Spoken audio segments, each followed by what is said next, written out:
Your opponent, and I interviewed her earlier, Carly Fiorina, she says basically this charge about you, and you've heard it from her directly, that you're simply a career politician who has no experience in the real world creating jobs. I'll play this little clip, what she told me.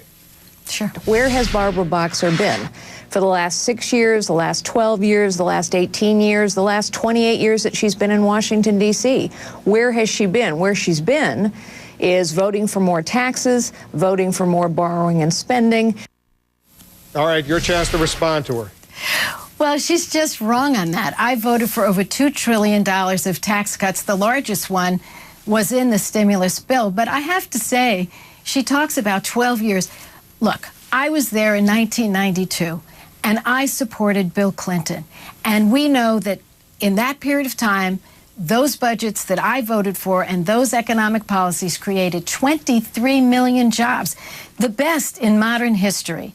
That's the fact. And we not only balanced the budget, we created surpluses. Then you had George W. come in, George W. Bush come in, and in about, a few minutes, it felt like, we saw those surpluses disappear.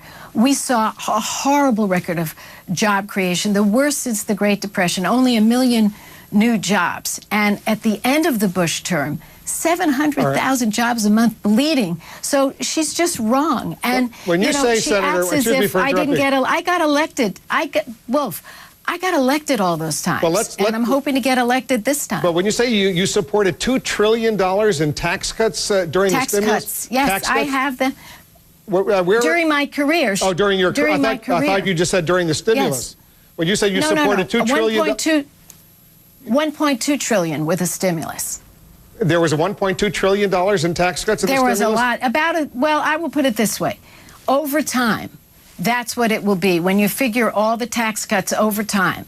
And what we did for the senior citizens, giving them back those refunds. So there was a lot. Actually, a third of the stim was direct tax cuts. Yeah, but that would be maybe $200 or $300 million. We're not talking about a trillion. So let me say this. A third of the stim, and over my time, let me correct it, you're right. Thank you. 2.2 trillion I voted in tax cuts, 1.2 trillion of which became law. A third of the stim was tax cuts, and it was considered the biggest tax cut in history over a couple-year period. Generations from now, we will be able to look back and tell our children that this was the moment when we began to provide care for the sick and good jobs for the jobless. This was the moment when the rise of the ocean began to slow and our planet began to heal. This was the moment when we ended the war and secured our nation and restored our image, our